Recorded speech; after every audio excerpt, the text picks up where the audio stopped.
My God, guys, what did we just suffer through? What did these guys just make us suffer through? Oh my God, making such hard work of this game. Fair play to Genoa, solid as they have been all season under Patrick Vieira, but my goodness, Inter were atrocious today. And we needed to be saved by the two Martinezes, not just Lautaro. Lautaro, of course, Il Capitano, saving our asses today with his goal. Deflected. I don't care. He doesn't care. Look at that celebration. He even went up into the crowd like it was the semi-final against Milan a couple of years ago. That's how much it meant, that goal.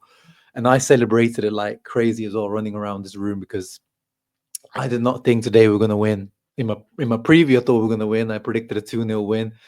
But watching that game, I'm sure 70-80% of you probably were in the same boat as me, thinking Genoa going to score. Pinamonti at some point is going to score, or Miretti, the Juve boy, or some random player, Maxwell Cornet. One of these guys is going to score on us. Is going to be 1-0 for Genoa.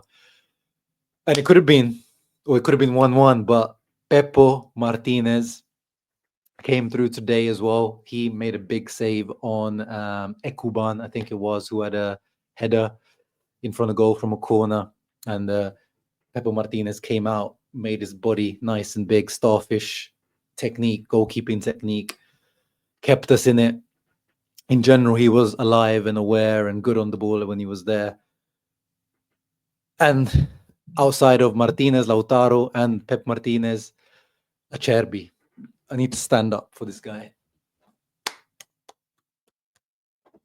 Wow. Whatever that guy is made of, whatever that guy drinks or eats, I need me some of that, because this guy at the age of 37 comes back from injuries like it's nothing.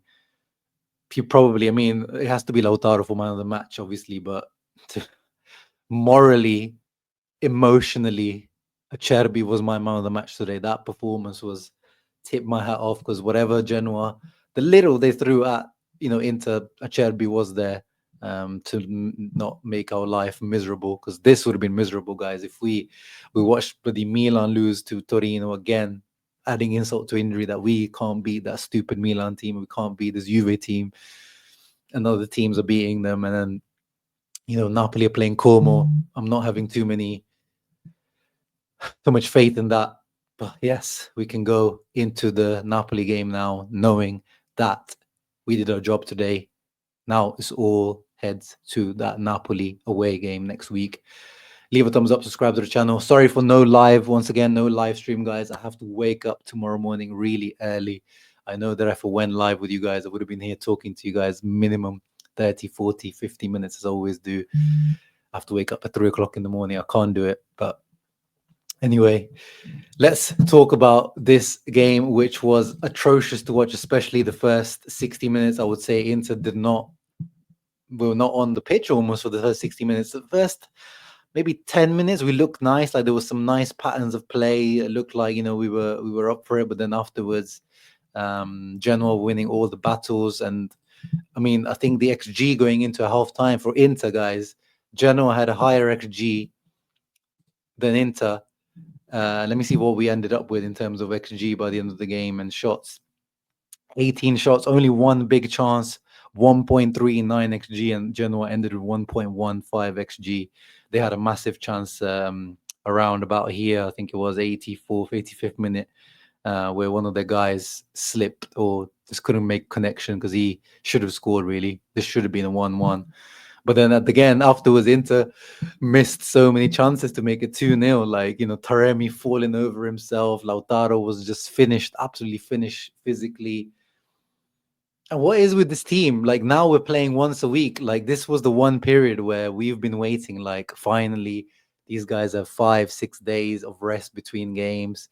Inzaghi has been moaning about it, that he doesn't get coaching time in between games. Of course, the rest physically. But can you tell, guys, that these guys have been getting more rest? Actually, we look worse than we did when we were playing every 3 days. Like, how does this make sense? Like, DiMarco, guys, at the moment looks absolutely finished. This might be, let's not say might. This is his worst patch of form since he's return to Inter, since he was a youth player at Inter, since he returned from his loan stints. I don't care what this says here, 7.3. This was an awful performance from Di Marco.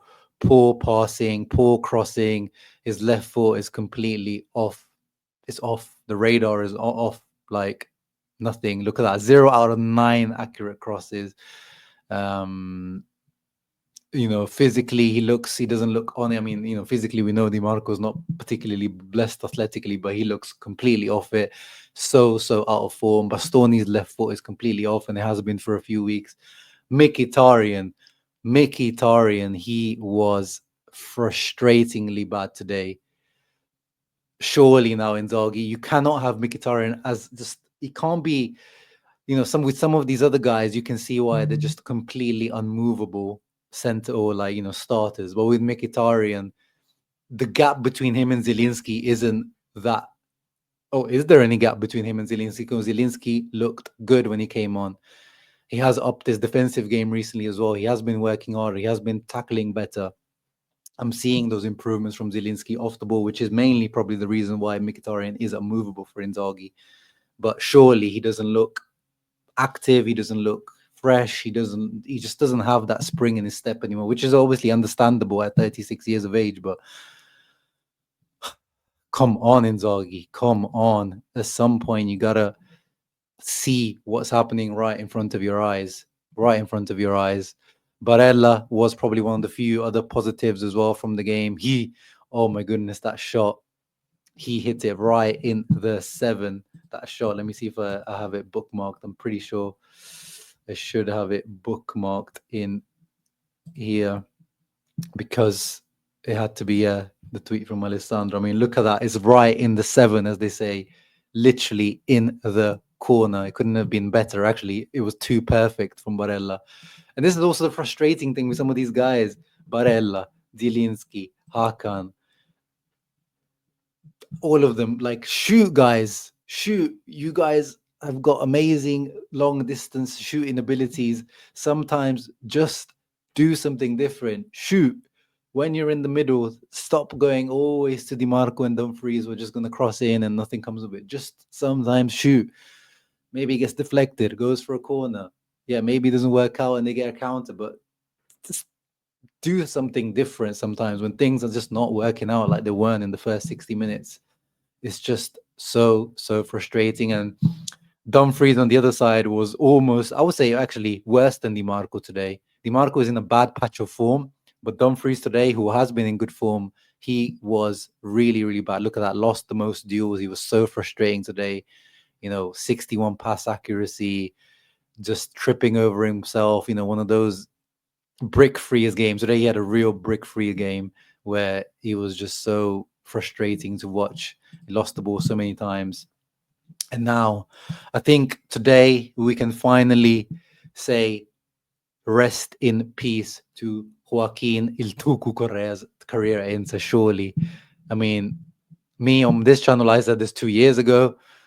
Somehow he ended up staying at Inter. Even in my summer preview video, if you guys remember, in my transfer preview video, I said if Correa ends up staying at Inter, this transfer window cannot be more than 6 out of 10. And it's funnily enough, the way things work out with the fan base, he's actually gone up in the rankings of the fan base just because of that one good performance against Hellas Verona. But I was saying I would not put this guy in the Champions League squad. I know people were saying put him in ahead of Arnautovic. I was saying no, because exactly what happened today. This guy, I know Arnautovic isn't reliable physically either, but Correa, this guy is literally made of paper mache, puff pastry. What's another soft thing out there? Like cotton pillow, like duck feather. This guy is absolutely fragile, Stefano Sensi level, and that he came off just before halftime. That surely that's his Inter career over now. That's it. It looked like, I don't know how serious the injury is, but what's the point? What is the point? And then no Zalewski. I was annoyed with Inzaghi in terms of substitutions. In the end, we got saved by Lautaro from a corner kick, from a Hakan corner kick coming on, who tried to make things happen, at least. But the substitutions as well from Inzaghi, of course, Taremi coming on, I didn't mind that at all.